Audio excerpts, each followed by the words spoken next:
Welcome back, everybody. We're going to stay on this conversation of investigations and whistleblowers, and that's because our next guest has been calling balls and strikes, and by my estimation, he hasn't missed yet. So Tom Fitton serves as the president of Judicial Watch and has been on the front lines saying exactly what many within the mainstream media didn't want to believe or say. Some of them finally admitted it yesterday, that President Trump was right all along.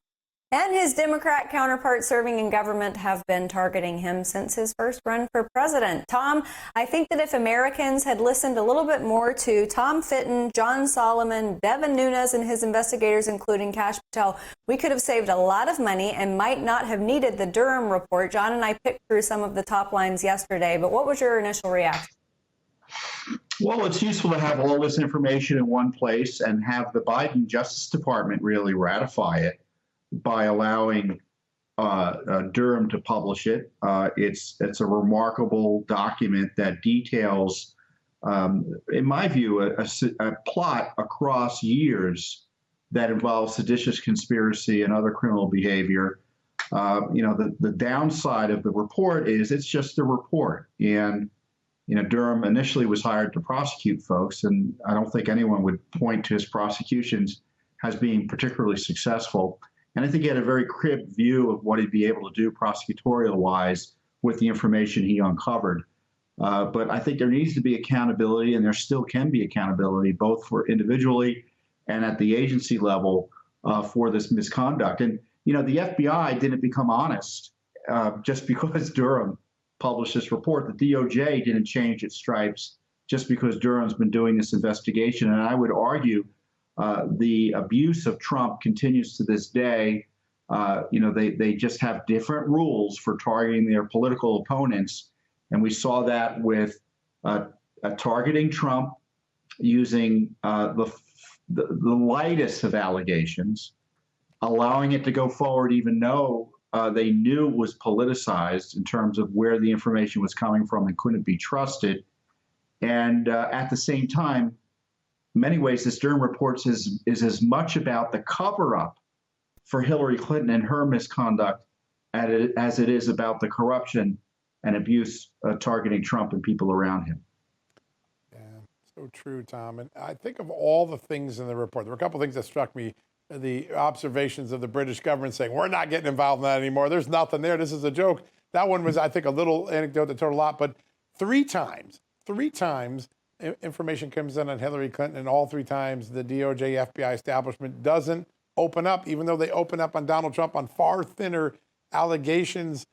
Really, perhaps the most stunning layout of dual justice that we've ever seen in a report, at least. I want to get your take on what you saw in the Hillary Clinton and the foundation side of this report.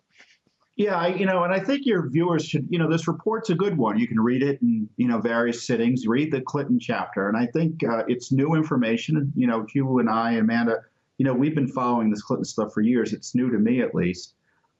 We've had elements of it reported previously, but here we have confirmation of interference in the investigations of the Clinton Foundation. That they told folks to stand down. They moved the investigations around from different offices to make them easier to control. And they didn't pursue outright outright evidence, really dramatic evidence of criminal conduct by the foundation and folks around the foundation. Specifically, they had information that hundreds of thousands of dollars may have illicitly been part of a conspiracy to bribe Clinton world, and evidently nothing was done with it. And to this day, nothing's been done with it.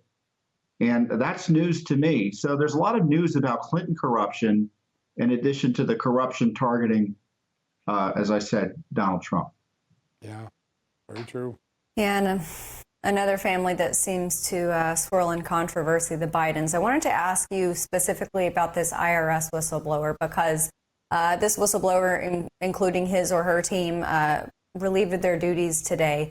And I think about, the crimes that a lot of people are hypothesizing that Hunter Biden committed. These are white-collar crimes, and let's be real here. The American people are very forgiving of things like that. They oftentimes are forgotten because of just our political amnesia. Why would you risk this type, just the optics alone, of firing the person and the team who are investigating Hunter Biden, the optics of that against a white-collar crime. How bad does that white-collar crime have to be that you're willing to risk that? Well, what's the downside? I mean, we just saw what the downside is. You'll have a nasty report written about you 4 years after you retire. Yeah. Who cares if you're James Comey? Comey doesn't care.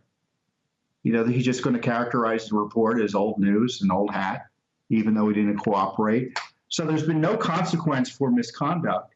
And so rigging an investigation further, which has been seriously rigged already, we already know with the FBI, there's strong information the FBI suppressed the Hunter material. They've been investigating it for 5 years. I mean, that tells you something's wrong with the investigative process, and it's been politicized and suppressed. So there's no consequence in this town for breaking the law, in my view, in terms of abusing law enforcement powers for your own political ends. And so folks who stick their head up get their heads lopped off. And that's the problem for whistleblowers in this day and age. And so those who come forward are doing it at great risk to their personal, their personal careers and, frankly, their personal liberty. And, this IRS whistleblower, I bet you the next shoe to drop is they're going to try to jail him. It's just unreal. It's unreal. And you have played, in the Judicial Watch has played an important role in the other whistleblower. The whistleblower we started the show with today, Marcus Allen, a decorated FBI intelligence analyst, in fact, employee of the year just 3 years ago. And now he's in the doghouse because he dared to share open source intelligence showing that people were actually questioning the authenticity and accuracy of Director Wray's testimony on a January 6th matter, whether the FBI had an informant inside Proud Boys. The director's testimony kind of suggested there wasn't. Then the New York Times came out and said there was. All he was doing was what he does every day: send open source intelligence to people who might act on it, let them know, hey, there are people questioning the director's testimony here. We need to be careful. And for that, he's been without a paycheck and a security clearance, right? Yeah, and the way he did it was so sensitive, and I don't mean a pejorative. He said, look, we've had issues with prior testimony by directors on sensitive political matters. Let's just be careful here. And for that, again, they, as you point out, his career right now is dead. I mean, they took away security clearance. He's unable to work at the FBI. And why taking away security clearances is a way for the FBI to avoid the traditional personnel process that's much more rigorous in terms of demanding, actual violations of rules before you take an adverse personnel action. A national security clearance can be taken away at the drop of a hat. They don't have to really answer to too many people in terms of enforcing that. And that's what they did to Marcus. And he testifies later this week, and people are going to see why they wanted to shut him down, because he's such a great guy. He's a patriot. He knows what he's talking about. He's smart, and believe me, this is just the tip of the iceberg. And John, you're in the business of talking to some of these folks beyond what we do. There's this growing group of resistance in the FBI who want to enforce the rule of law and follow the rules, like Durham has highlighted, but they're the ones who are being punished. I mean, even Durham doesn't know what to do about this crowd. That's right. He said, well, look, I can't prosecute them. I guess we can hire someone else to monitor what went on. But in the end, if people don't want to follow the rules that are there, what are we going to do? Great point. Yeah. I think a lot of Americans look at all of this and they see what seems to be reality, which is that Washington is just full of faux accountability. You're going to, like you said, you're going to have a report written about you. Congress is going to have a press conference about you. There will be articles written. And then ultimately, at the end of the day, this behavior just continues.